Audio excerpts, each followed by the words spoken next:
Welcome to VNR news. Hanamkonda Kaloji centre లో CPI ఆధ్వర్యంలో నిరసన చేపట్టారు. గౌతమ్ అదానీపై వచ్చిన ఆరోపణలపై జాయింట్ పార్లమెంట్ కమిటీ వేయాలని, మణిపూర్ ఘటనపై ప్రధాని స్పందించాలని డిమాండ్ చేస్తూ సిపిఐ రాష్ట్ర సహాయ కార్యదర్శి తక్కలపల్లి శ్రీనివాసరావు ధర్నా నిర్వహించారు.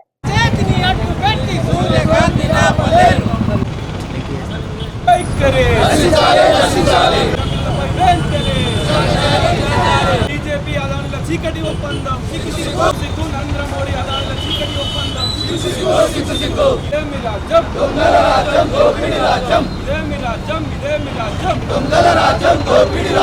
పార్టీ ఆధ్వర్యం లోపల ఈరోజు దేశవ్యాప్తంగా అదానీ ఏదైతే అవ్యవహారంగా మొత్తం డబ్బులు దేశ సంపదను కొల్లగొడతా ఉన్నారో దానికి సంబంధించి పార్లమెంటులో జాయింట్ పార్లమెంటరీ కమిటీ వేసి విచారణ జరిపించి అదానీ పైన చర్యలు తీసుకోవాలని చెప్పి డిమాండ్ చేస్తూ ఈరోజు భారత కమ్యూనిస్ట్ పార్టీ ఆధ్వర్యం లోపల దేశవ్యాప్తంగా కూడా నిరసన కార్యక్రమాలను చేపడతా ఉన్నాం.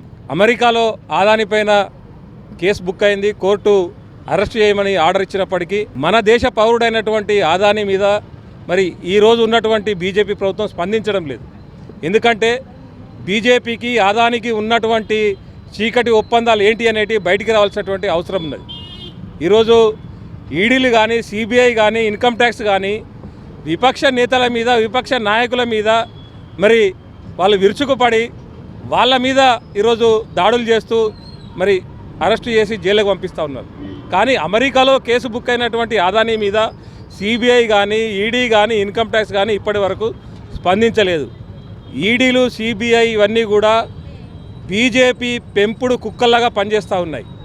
స్వతంత్ర సంస్థలుగా పనిచేయాల్సినటువంటి CBI, ED, income tax BJP పెంపుడు కుక్కల్లాగా పనిచేయడం చాలా బాధాకరం. ఇప్పటికైనా కూడా వాళ్ళు స్పందించి మరి అదానీ మీద వెంటనే ఎంక్వైరీ చేయాలి, జాయింట్ పార్లమెంటరీ కమిటీ వేయాలని చెప్పి మేము డిమాండ్ చేస్తూ ఉన్నాం.